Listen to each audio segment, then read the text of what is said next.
Good morning everyone. तो आज का मेरा टॉपिक है मोल कॉन्सेप्ट। आइए समझते हैं मोल कॉन्सेप्ट क्या होता है, क्योंकि फिजिकल केमिस्ट्री के लिए सबसे ज्यादा इंपॉर्टेंट क्या है, मोल कॉन्सेप्ट है। तो मोल के बारे में समझते हैं। सबसे पहले मोल क्या होता है। तो जैसे आपको इंग्लिश सीखने के लिए सबसे ज्यादा जरूरी क्या है, ABCD का, वैसे ही से अपनी फिजिकल केमिस्ट्री के लिए सबसे ज्यादा जरूरी है मोल। मोल क्या होता है समझते हैं आज के वीडियो में कि मोल क्या होता है, ठीक है ना।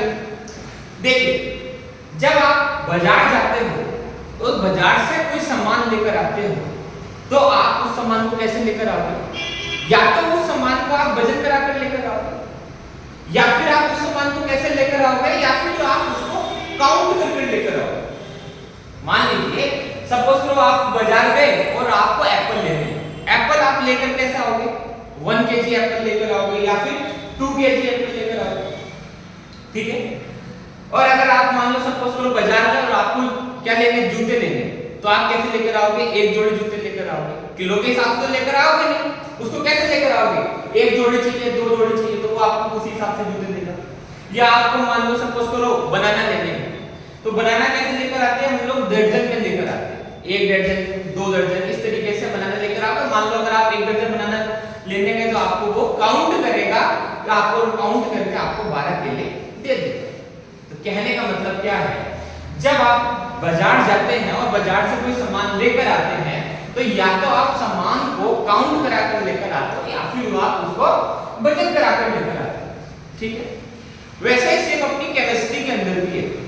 अपनी केमिस्ट्री के अंदर क्या है, जैसे मान लो अगर आप लैब के अंदर हो, लैब के अंदर आपको कंपाउंड लेना है, तो उस कंपाउंड को लेने के 2 तरीके हैं। क्या क्या तरीके हैं, या तो आप उसका वेट कर लो, या फिर उसके जो पार्टिकल्स होंगे उनको काउंट कर लो। अब अपनी केमिस्ट्री के अंदर पार्टिकल्स क्या क्या होते हैं, अपनी केमिस्ट्री के अंदर पार्टिकल्स होते हैं क्या क्या, atom, molecule, electron, proton, neutron, ions, ये सब अपनी केमिस्ट्री के क्या होते हैं, पार्टिकल्स होते हैं। अब आपको कंपाउंड लेना है, तो कंपाउंड लेने के लिए या तो उस कंपाउंड को वे कर लो वेइंग मशीन पर, या फिर आप क्या कर लो, उसके जो पार्टिकल्स हैं उनको काउंट कर लो। एटम है तो एटम, मान लो अगर हमें कोई एलिमेंट है, एलिमेंट क्या होता है, एटम से मिलकर क्या बना होता है, एटम के ग्रुप को क्या बोलते हैं, एलिमेंट बोलते हैं। तो अगर आपको एलिमेंट लेना तो आप उसका पार्टिकल्स क्या है, एटम, एटम को काउंट कर लो। और मान लो सपोज करो आपको कंपाउंड लेना, तो कंपाउंड क्या होता है, मॉलिक्यूल से बनता है, आप मॉलिक्यूल को काउंट कर लीजिए, ठीक है ना। तो 2 तरीके हैं। अब बात आती है, ठीक है काउंट करते हैं, लेकिन काउंट करना है, जैसे मैंने मान लो सपोज करो एग्जांपल के लिए आपको मैंने बोला कि 10,000 मॉलिक्यूल ऑफ H2O के लिए, मॉलिक्यूल ऑफ H2O, तो क्या 10,000 मॉलिक्यूल H2O के लिए पॉसिबल है, जल्दी। अब एटम का साइज क्या होता है, बहुत छोटा होता है, वो तो हमें अपनी आंखों से दिखाई देता नहीं है, तो फिर 10,000 मॉलिक्यूल लेना कैसे पॉसिबल है। वो तो जैसे आपको मैं एग्जांपल देता हूं, जैसे मान लो सपोज करो मैंने आपको बोला 1 kg, मैंने आपको गेहूं के दाने दिए 1 kg और बोले कि इस 1 kg गेहूं के दानों को आप काउंट करके बताइए, तो आप क्या कहोगे, सर काउंट तो बड़ा कॉम्प्लिकेटेड है, इम्पॉसिबल है। इम्पॉसिबल तो नहीं है, लेकिन ये बहुत कॉम्प्लिकेटेड है। और ठीक है, आप क्या करता हूं, इसके क्वांटिटी को कम कर देता हूं। 1 kg गेहूं, आप एक काम करो, तो फिर आप 1 स्पून नमक, 1 स्पून नमक ले लो और उसके अंदर NaCl के कितने पार्टिकल्स हैं वो बता दो। बोले सर ये भी तो कॉम्प्लिकेटेड है, 1 स्पून नमक के अंदर NaCl के अंदर NaCl के पार्टिकल काउंट करने तो और भी कॉम्प्लिकेटेड है। ठीक है, क्या करता हूं, थोड़ी सी क्वांटिटी और कम कर देता हूं। मैं बोला एक काम करो, 1 ड्रॉप वाटर के अंदर H2O के मॉलिक्यूल बताइए, 1 ड्रॉप वाटर के अंदर।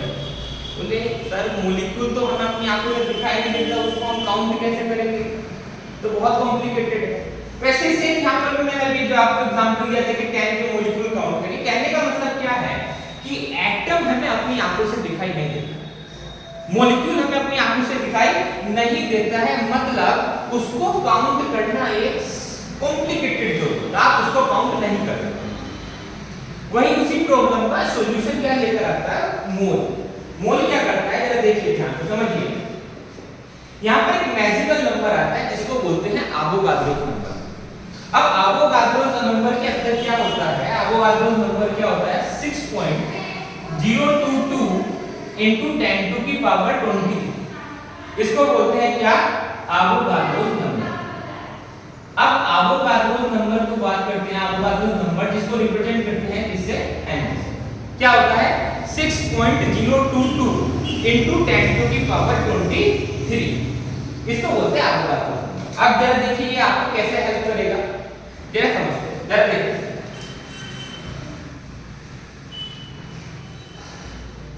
अब हमारे पास एक नंबर आया, नंबर क्या आया?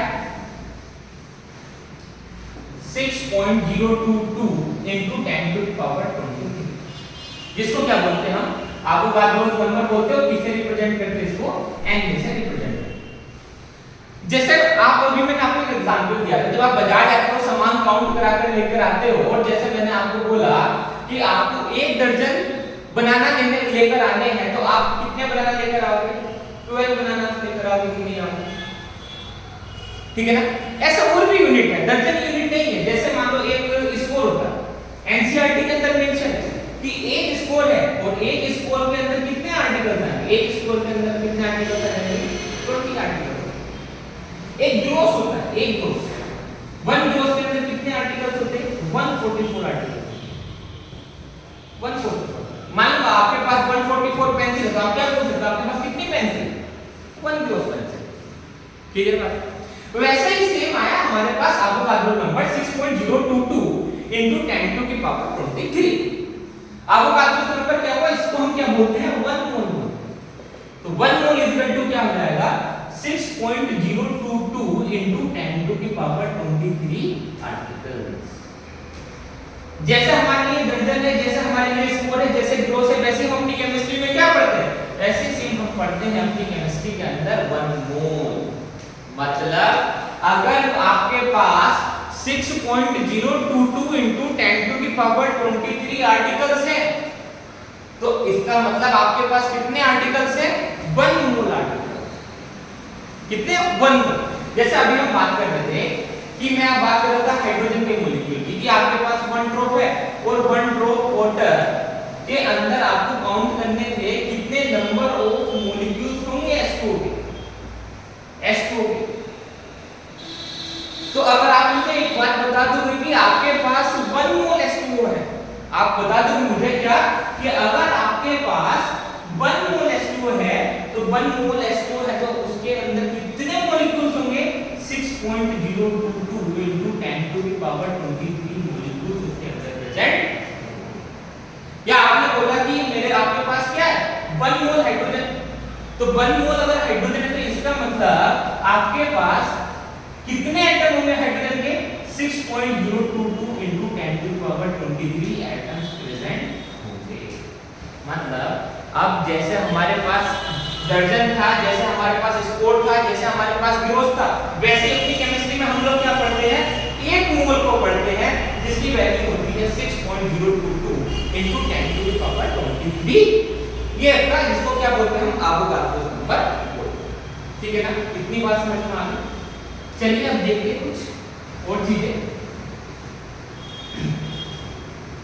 तो एक चीज समझ में आ गई हम लोगों को, क्या कि अगर कोई भी चीज, कोई भी अगर मान लिया 1 मोल होगा, तो 1 मोल के अंदर कितने आप पार्टिकल्स होंगे?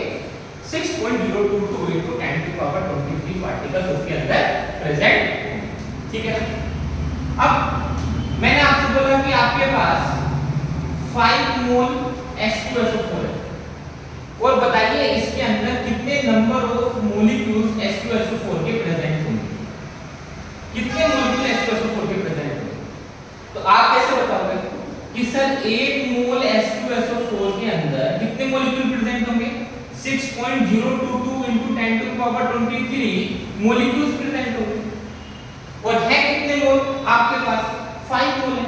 तो 5 मोल के अंदर कितने H2SO4 प्रेजेंट होंगे?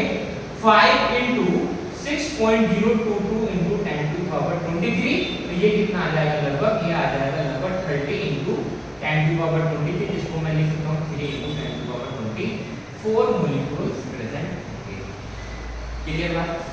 अब आप मोल से क्या बता सकते हो कि उसके अंदर कितने पार्टिकल्स प्रेजेंट होंगे। इसका जस्ट अपोजिट भी कर सकते हो। जैसा अभी आपको मैं यहाँ पर क्या बता रहा था, मोल बता रहा था और आपसे क्या पूछ रहा था, मॉलिक्यूल पूछ रहा था।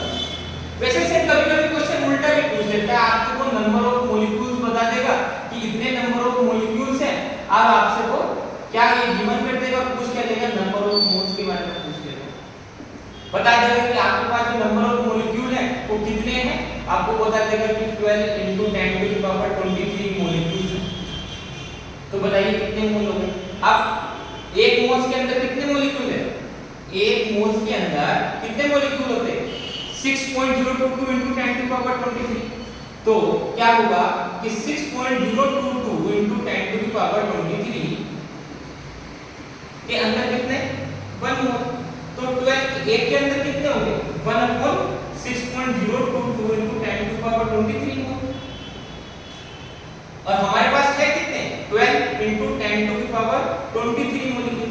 तो यहाँ पे कितने प्रेजेंट होंगे 12 × 10⁻23 × 1/6.022 × 10⁻23। आप इसको डिवाइड कर लेंगे, लगभग कितना आ जाएगा, लगभग 2 मोल आ जाएगा। क्लियर बात समझ में आ गई। तो आप मोल से नंबर ऑफ पार्टिकल्स भी बता सकते हैं और नंबर ऑफ पार्टिकल्स से मोल भी बता सकते हैं। क्लियर बात। चलिए आगे चलते, एक और चीज समझते हैं।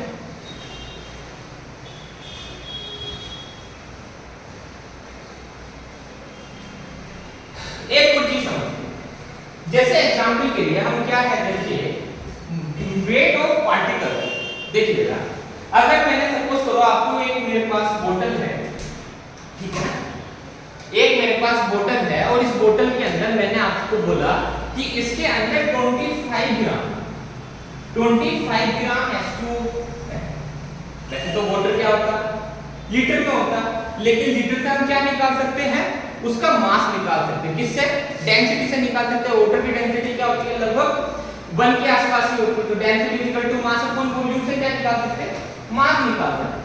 जैसे मैंने आपसे बोला कि सपोज कीजिए इसके अंदर बोतल के अंदर 25 ग्राम H2O है और आप मुझे बताइए कि कितने नंबर ऑफ मॉलिक्यूल्स H2O के प्रेजेंट हैं। अभी तक आप क्या बता रहे थे, अभी तक आप बता रहे थे कि मोल के अंदर कितने मॉलिक्यूल्स हैं, ये मॉलिक्यूल आपको गिवन थे, आप मोल बता रहे थे। अब की बात क्वेश्चन थोड़ा अलग है। क्वेश्चन क्या कह रहा है, अब की बात आपको मास बताया और क्या बता रहे हैं, नंबर ऑफ मॉलिक्यूल्स बता रहे हैं। तो कैसे बताओगे, सबसे पहले आपको क्या करना होगा, सबसे पहले आपको निकालने होंगे मोल। क्यों निकालने, क्योंकि आपको चीज मालूम है कि अगर आपको मोल पता चल गए कि कितने मोल हैं, तो आप उससे क्या निकाल सकते हैं, कितने पार्टिकल्स होंगे, कितने मॉलिक्यूल्स होंगे, ये बात आप उसके अंदर निकाल सकते हैं। क्लियर बात। अगर आपको मोल पता चल गया तो आप क्या कीजिए, यहां से मोल निकालिए, यहां से मोल काउंट करिए। मोल कैसे काउंट करते हैं, क्या फॉर्मूला होता है, mole is equal to mass upon molar mass, ये फॉर्मूला होता है। अब mole is equal to mass upon molar mass होता है, मास कितना है 25 और वाटर का मोलिकुलर मास कितना होता है, मोलर मास होता है 18। तो यहां से क्या निकल कर आ जाएंगे, इसके मोल निकल कर आ जाएंगे H2O। क्लियर बात। अब जब आपके पास इसके मोल निकल कर आ जाएंगे तो मोल से हम क्या निकाल सकते हैं, मॉलिक्यूल निकाल सकते हैं। कैसे, मैंने अभी आपको बताया कि एक मॉलिक्यूल, एक मोल के अंदर कितने मॉलिक्यूल, एक मोल के अंदर सर 6.022 × 10⁻23 मॉलिक्यूल। क्लियर। अब आपके पास है कितने मोल, 25/18 मोल।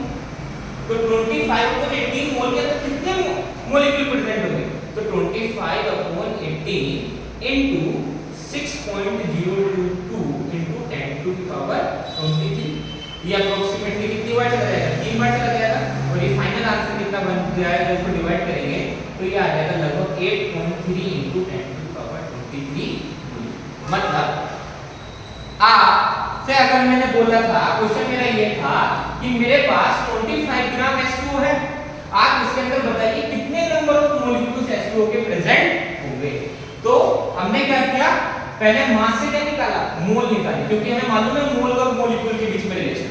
तो सबसे पहले हमने क्या निकाला, मास से मोल निकाले और मोल से हमने क्या कैलकुलेट किया, वहां पर नंबर मॉलिक्यूल कहते हैं। क्लियर बात?